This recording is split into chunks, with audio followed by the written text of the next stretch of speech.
What's up, everybody? It's Kelsee Briana J, and today you all might notice I sound a little hoarse, and that is because I'm having a little bit of difficulties with my allergies. I feel fine, it's just my voice, so please excuse my raspiness throughout this video. But I wanted to go ahead and film a video on the Natasha Denona Retro Palette because I know that this is highly anticipated. There are so many of you all who have been messaging me asking me, am I going to do a video on it? And the answer is, of course. When she launched her first 2 palettes in America, I was first in line to get them, and I've bought every single one since. So I definitely was not going to be skipping this one. This one is her newest launch, the Retro Palette. This one is in the Midi size. I ordered this from her website and it cost $65.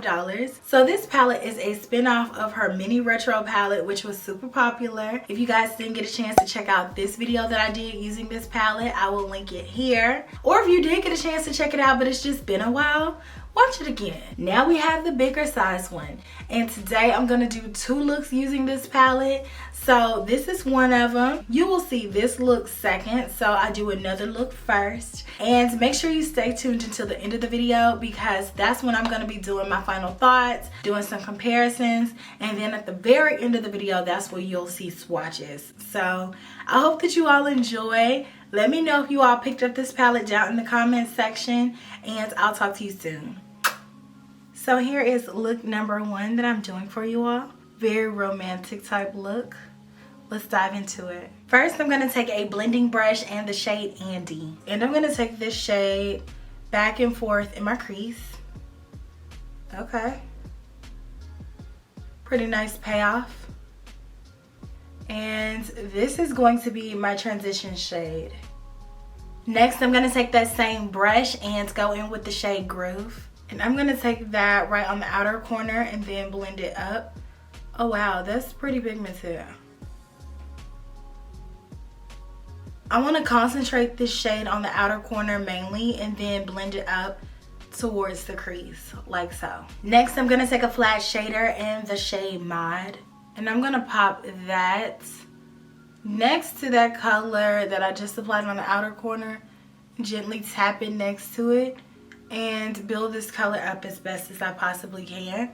So just take your time and gradually build it up and then start blending it over. I'm not going to put it on the very inner corner. I am going to save that space for another shade, but I do want this color to be the primary focus on the lid area, like so. So you see how there's a little bit of a line of demarcation? That's okay. Let it be that until you are completely done blending. That means apply this color how you want it to look on this eye and this eye, and then we'll go back in and blend that. Okay, so that looks great. Now, the reason why you want to hold off on blending these 2 colors together, if you're only using one brush, is if you blend this together and then you try to go back in and use a lighter color and then apply it on this side, or if you're not done packing, then it's going to muddy up the look and it's going to change the intensity of the lighter shade and make it a little bit darker. So just keep that in mind. But basically all I'm doing is tapping. That way this color diffuses into the other color and it's a natural gradient and it's not a line of demarcation. Next, I'm going to go in with Glitz and a pencil brush. And I'm going to pop that right on the inner corner. And this is going to be my inner corner highlight. And I'm going to take this on the inner corner, on the lower inner corner too. I'm going over this color a few times just to build up the intensity. It's a pretty soft color. Next, I'm going to take Andy with the same pencil brush. And I'm going to take that right in the middle, like so. And lastly, I'm going to go back in with Groove and wrap it around to finish off the eye look. Connect it to the middle shade and then bring it around so it connects to the top shade. But that's it. I'm gonna go ahead and add some liner and lashes and I'll be right back. And here's the finished first look. It's very flirty, it's very romantic. It's an updated version of a mauve burgundy type look that we used to do in 2016. But I think it looks super relevant to 2021. And here's the second look that we're doing, look number 2, the look from the intro. Look 2, I'm starting off with Nude Mauve, and I'm going to take that with a blending brush and pop that in the crease. Yes. Little transition shade back and forth. And that's it. We're done. You just pop on some lashes and go. No, I'm just kidding. But you could. This could be a look. We could be done. And this could serve all the purposes you needed it to. Because I like that. The minimalist look, it serves. But you know, if you want to be a little bit extra, go in with Amara. Just a little bit. Same thing. Pop that on the outer corner and bring it up. Just gradually build this in the crease.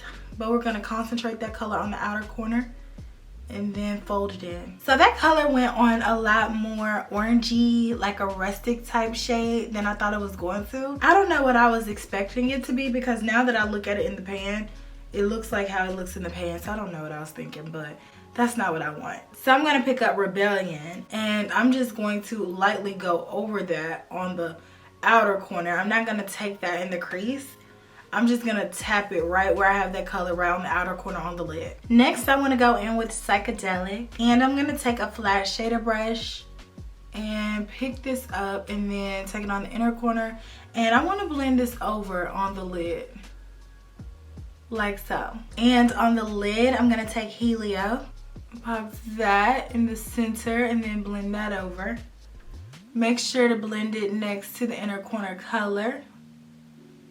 Everything needs to be blended. I'm gonna go back with the touch of Rebellion right on that outer corner just to build it up, because it did disappear a little bit. Boom, add those little touches. Pencil brush, and I'm gonna go back in with Psychedelic. I want to intensify the heck out of the inner corner. So I'm just going to take a moment and stamp that and then wrap it around on the lower inner corner. I'm gonna take Swing here and pop that in the center. And I'm gonna go back into Rebellion and circle that around and close off the look. Liner and lashes, and I'll be right back. So here is the finished look, look number 2. What do you all think? Another flirty type look. Pink, mauve, a little bit of burgundy thrown in there. Let me know what you think down below. My eyes watering a little bit on the right side, and I'm trying to stop it. These dang on allergies though, y'all. They won't let me be great. So let's zoom out and talk about my final thoughts. Okay, so I did 2 looks using the Retro palette, and honestly, I'm not going to tell you that I'm in love with the palette.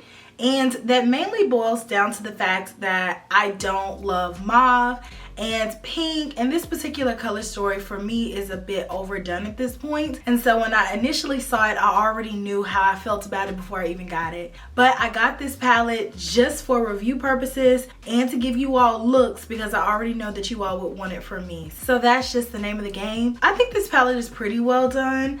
I think that the color story is cohesive. You can do about 4, maybe 5 original looks using this palette. And what I mean by that is that I think you can do 4 distinct different looks. You might get squeezed in a 5th one where it looks like a completely different eye look, but overall, some of the colors in here kind of give me the same type vibe, even though they're different. And I noticed that Natasha does that a lot. So in her palettes, I think what she does is give slight variations of colors instead of just giving 15 totally different colors, because as you all can see, the color Groove and the color Rebellion are somewhat similar. There's a difference in tone and there's a difference in finish. So I guess you can play with the texture just to get a little bit of a different eye look, but overall there's a lot of similarities there. And with Glitz and Psychedelic, of course the undertone is different. Glitz has a gold undertone, Psychedelic has a silver undertone, but still these colors are similar, along with Jude and Helio. And if I were the creator of this palette, I would choose either or of all those colors.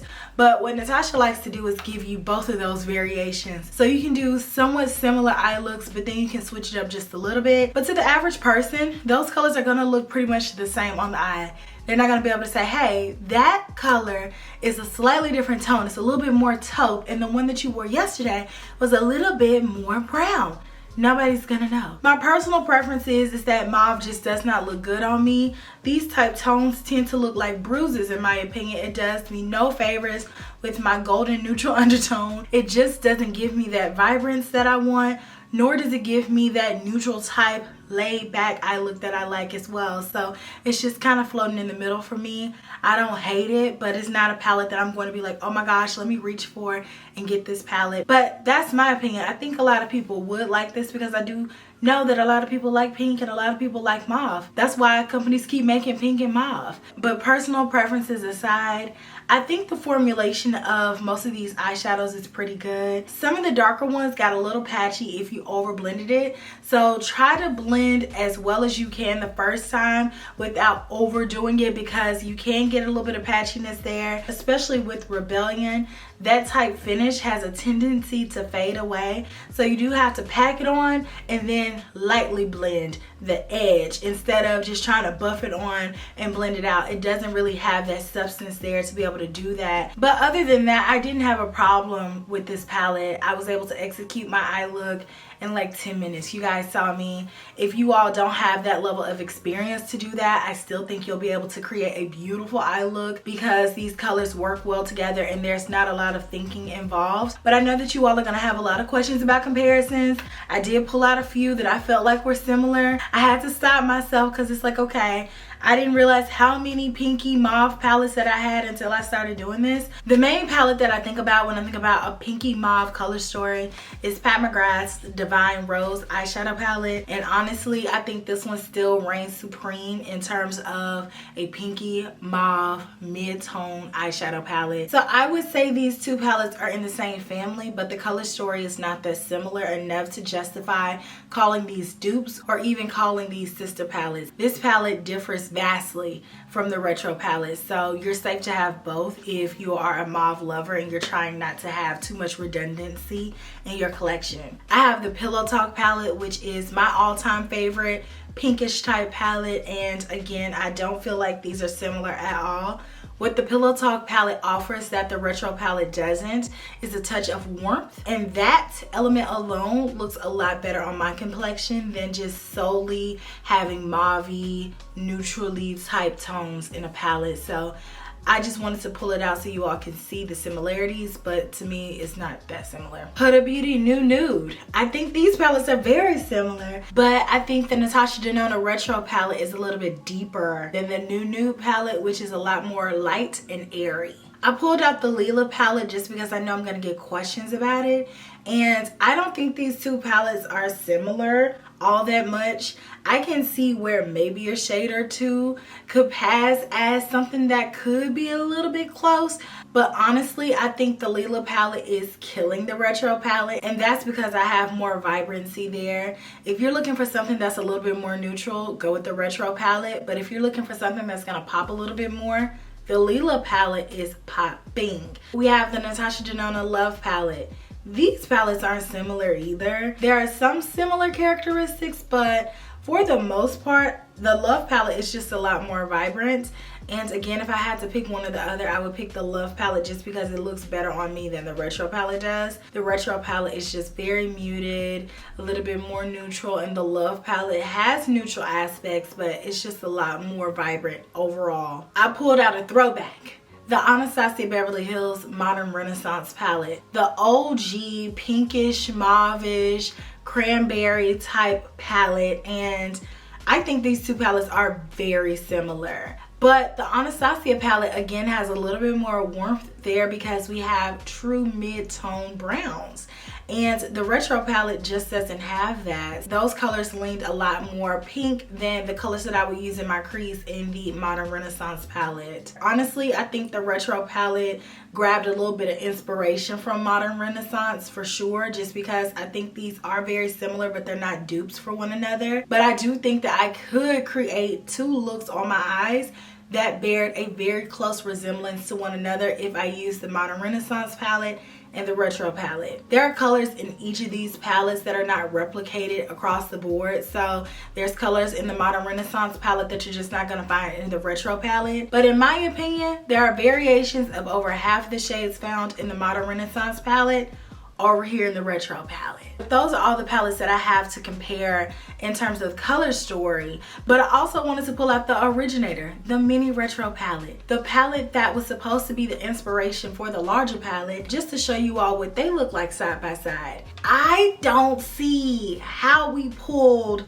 this color story from the Mini Retro palette, because the Mini Retro palette is a lighter, more grayscale type color story. There's a sage color in here, you know, something just a little bit different. And then when we come over to the larger Retro palette, I think they lost that cool element from the Mini Retro, and they just said, you know what, let's just make it a little bit warm toned and then throw some mauves in there. So I think they definitely could have done something a little bit edgier. Like I said, this palette is good. It's not my favorite. I want you all to get it if you want it, but seriously consider if you use that type color story, and consider the fact of if this color story is going to complement your complexion. If you answer yes to both of those questions, I think you will enjoy it. But if you've had similar color stories in your collection just sitting there, and you know that you don't have a tendency to reach for pink or mauve or burgundy eyeshadow palettes, then just skip it. Because even though it's different and it's an updated version of that, it's still a version of something that we've seen so many times before. Let me know what you all think down in the comments section as per usual. I cannot wait to read what you guys have to say. And if you like this video and you want to see more like it, make sure you subscribe and ring that bell to become a Kel Belle. And I will check you all in my very next video, which will be super soon. Smooches. Bye.